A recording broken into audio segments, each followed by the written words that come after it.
Okay, so wait. So you're telling me that there is an entire spin-off movie series about the main six as humans?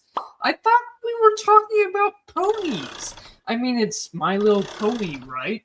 What do humans have to do with any of it? Why was this made? How do I feel about it? Come join me as we discuss was hands down the weirdest part of My Little Pony, the Equestria Girls movie.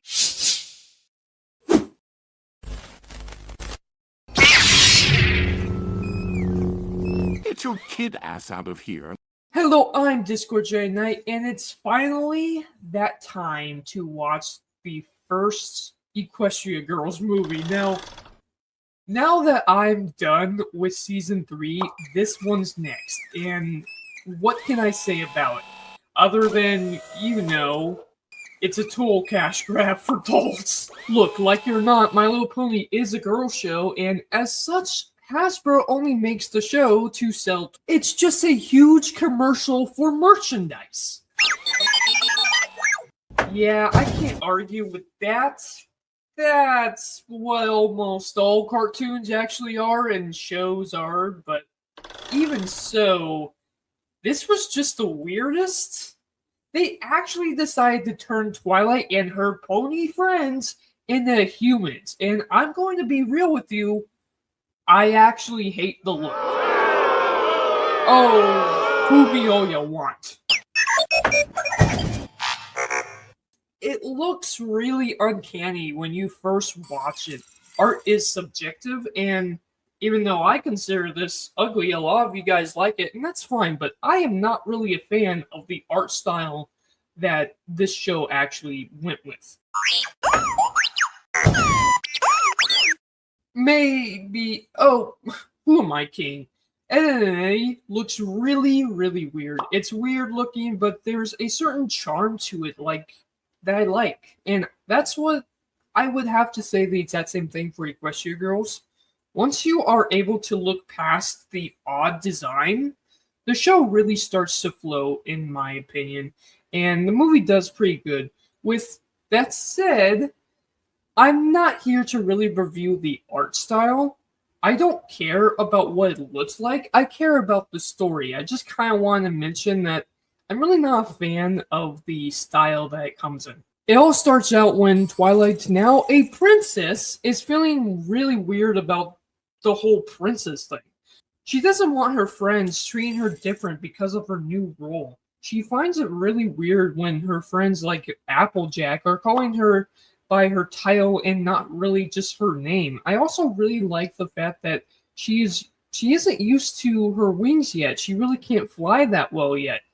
Visiting Camelot with her crown, she settles in for the night only for a stranger to sneak into the room and steal her crown. Turns out it's Celestia's former student before Twilight apparently became the best of the best. There was another. There was Sunset Shimmer. I still have to read her background comic. I really want to read that at some point. She runs through a magical mirror, which is a portal to literally, no joke, another dimension.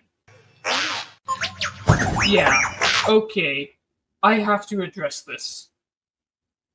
I know, I already made a video on the subjects.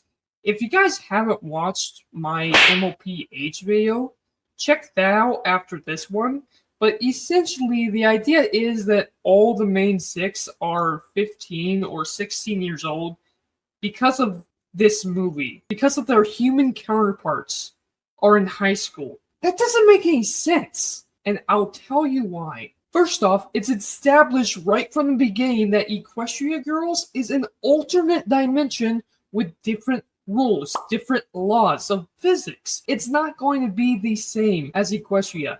The main six are definitely adults. There's way too much evidence to say otherwise, and I hate how Equestria Girls confuses everyone about that. Plus, even if there is a link in age, guess what?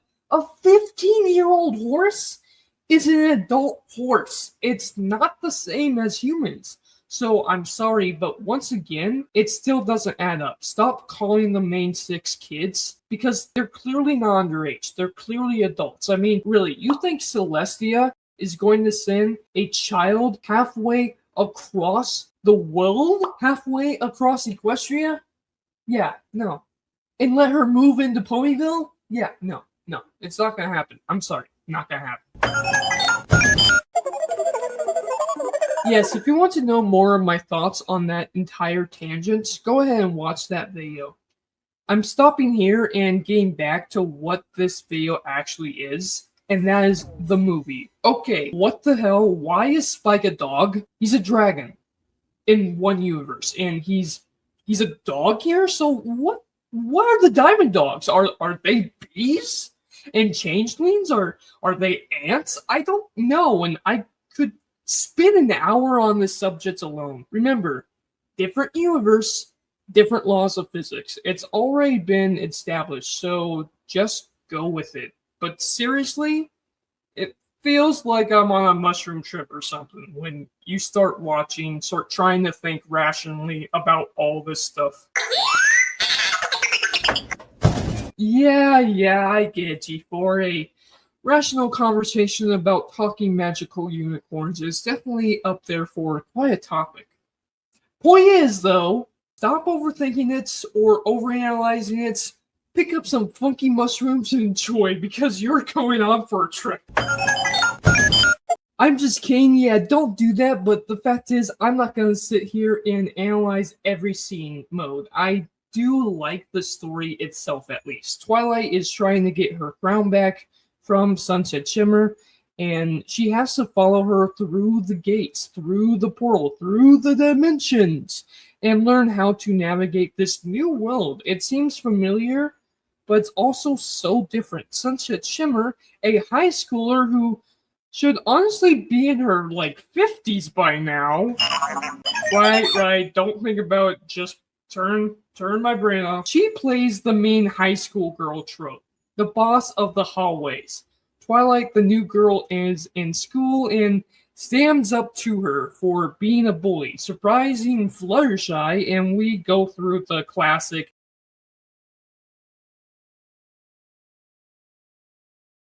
turns out Fluttershy and the gang all hate each other, and none of them actually know why. They ended up never talking to one another. Twilight needs her crown back, but it's being used for this prom crown, and she actually needs their help. I don't care what dance they call it, it's the prom. Anyway, to get the crown back, she has to win Prom Princess. Whatever. Honestly, the best part of the story is meeting the main 6 and having a different origin for them. They knew each other back when they were kids, but now because of circumstances, they hate each other, and none of them know what is really going on. It was because of Sunset Shimmer, the kid. I really like Dash's little test for Twilight too.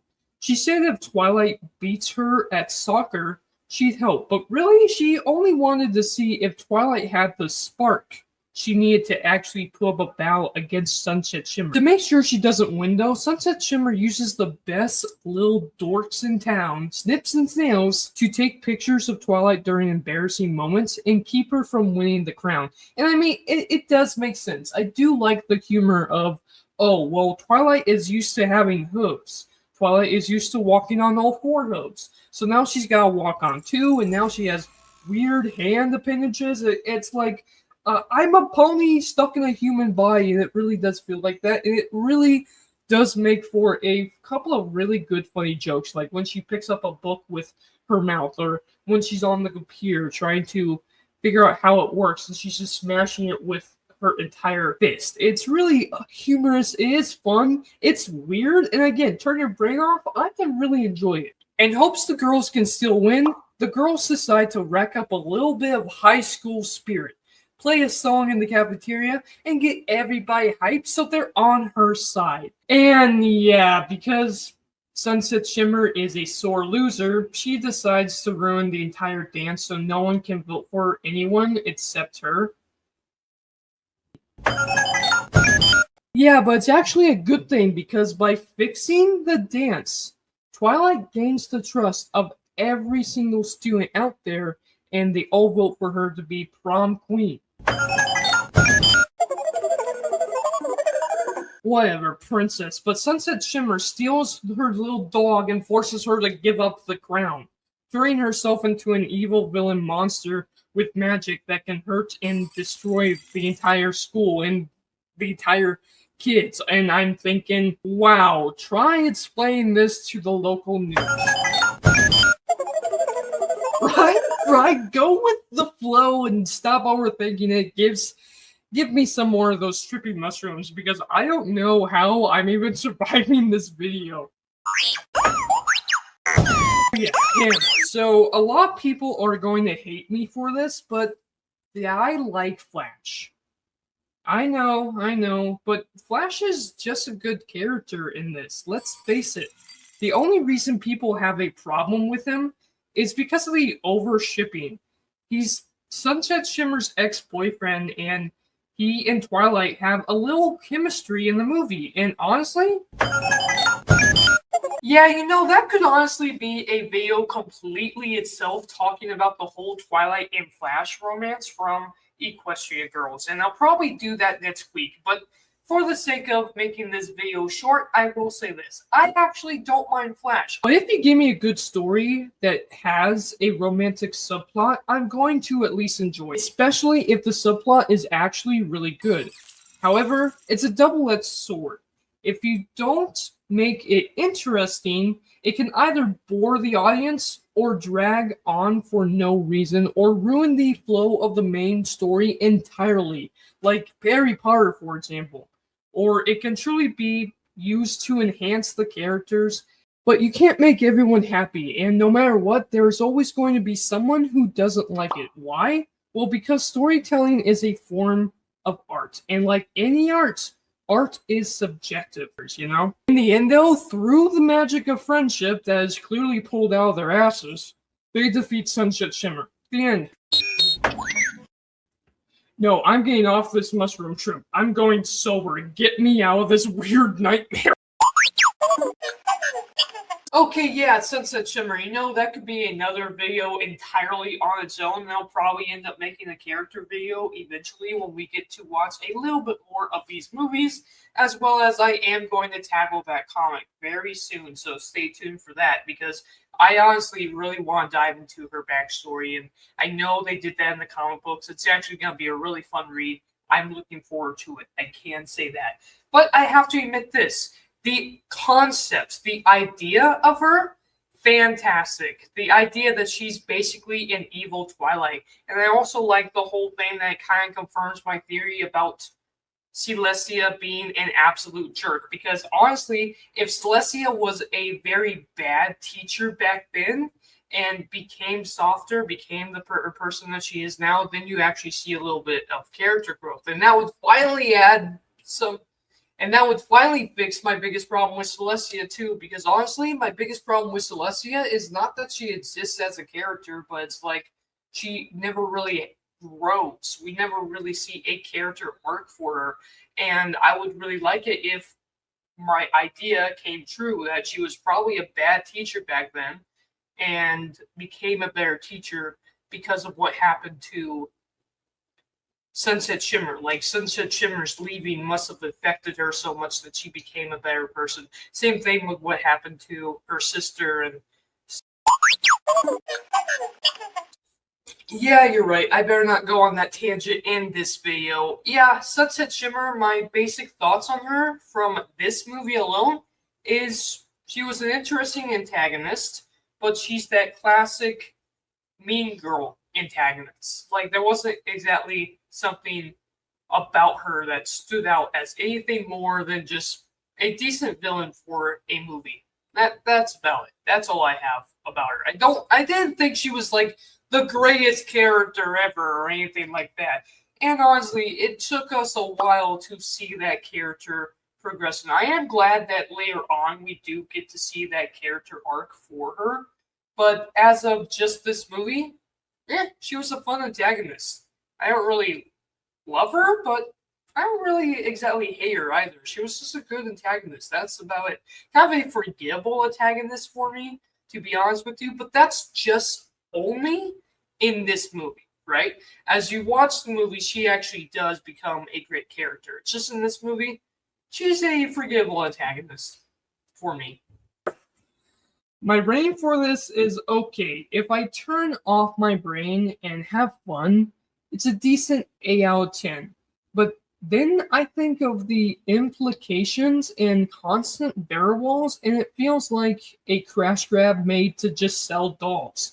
Despite having a really decent plot and a couple of really good subplots, the end really does feel like plot convenience. And I can't give this anything more than a 6 out of 10. It's just not my thing, and honestly, it feels like I'm on something whenever I'm giving it a watch. But let me know down in the comments below, what do you guys think of this movie? And yes, I will be reviewing the rest of the entire series along with the rest of the show. Like, share, subscribe, and check out this video that explains my thoughts on My Little Pony Ages. And don't forget, my friends, mushrooms are very special magic. Clearly, Hasbro took a few when they actually decided to make this movie.